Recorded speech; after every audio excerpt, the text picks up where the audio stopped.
A very long time indeed.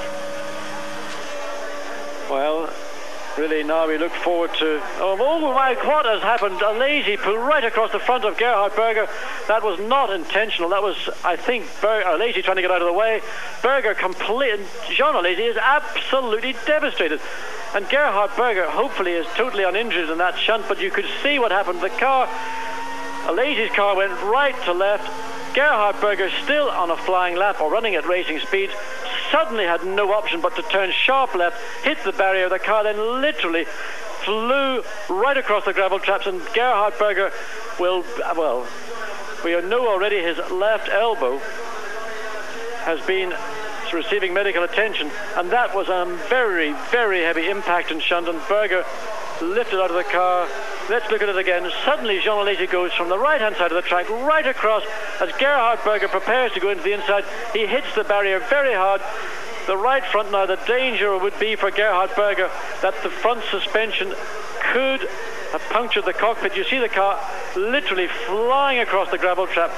Berger hit that barrier certainly 120 miles an hour, if not more, and then slams. Look at the energy. You see the car sideways into that tyre barrier.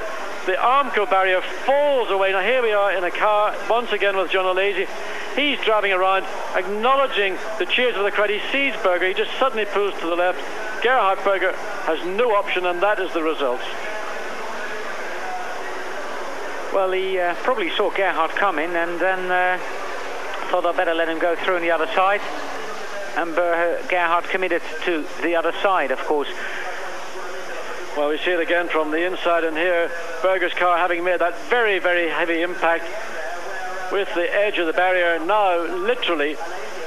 And Alessandro Zanardi sitting here, not dissimilar to what happened to you 2 weeks ago. Photographer knocked down, falling down, probably the impact extremely high, and Gerhard Berger holding the back of his head. Remember, Gerhard broke his neck in a road accident some 8-9 years ago, and that incident and that accident, well, I don't know what to say about that.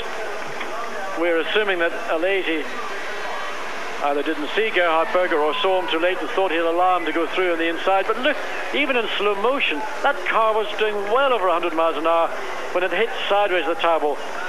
The one good thing you can say about Grand Prix circuits today is that the level of safety and having those tyres in front of that Armco barrier undoubtedly has saved Gerhard Berger any serious injury, but his left elbow undoubtedly heavily banged in those unyielding carbon fibre chassis. His legs, his knees, his ankles, every part of his body will be aching now, and it'll be 10 times worse tomorrow. And just further frustration and disappointment for Gerhard Berger.